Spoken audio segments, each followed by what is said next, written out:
The Softwoods industry says more needs to be done to increase the amount of timber available following a commitment at a recent United Nations summit. At COP28 in Dubai, the Australian government and 16 other countries committed to increase the use of timber in buildings by 2030 due to its ability to store carbon. The chair of the Softwood Working Group and Murray Region Forestry, Peter Crowe, told Simon Wallace that there's already a shortage of timber and more planting needs to be done, especially after the devastating bushfires 4 years ago.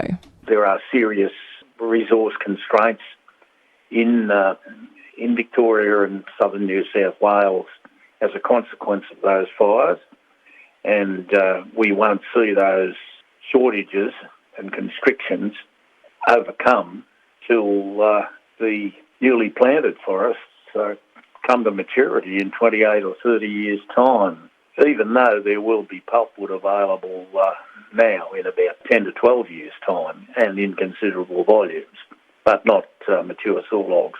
So that's a fact of life. What we're talking about is wanting to use more wood.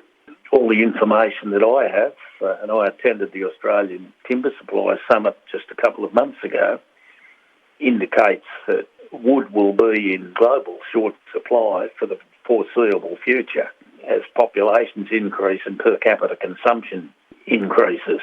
But in terms of replacing concrete and steel with wood, our industry has been at the forefront of doing just that.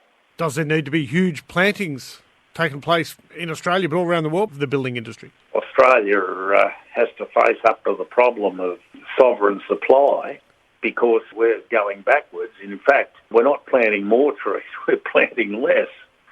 And the size of our plantation estate is actually shrinking. There needs to be combined action on all fronts to redress that situation so that we can continue to advance towards using more and more wood in construction. Where do we get a lot now? Look, there's all sorts of material that comes into Australia. Engineered boards, MDF and particle board. There was a fair bit of material coming in from Russia, but that, of course, has been declared out of bounds because of the Ukraine war. There was quite a significant volume coming into Australia out of Europe as a result of tree health issues, but that's now been cleaned up and it's stopped. We still rely heavily on exports from the Pacific Northwest of the US and Canada.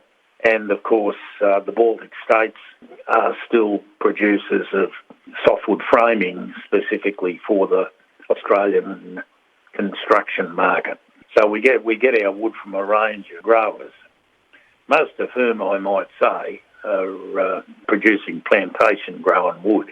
In other words, somebody went out there and planted the trees like they've been doing in Europe for centuries.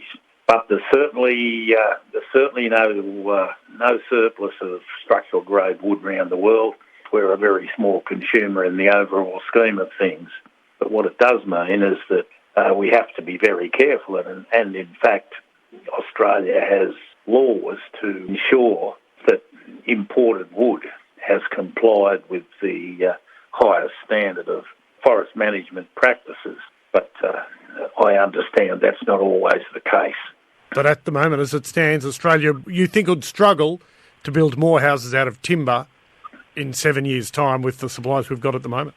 Well, there will be fluctuations up and down in wood availability depending on the state of the economies globally.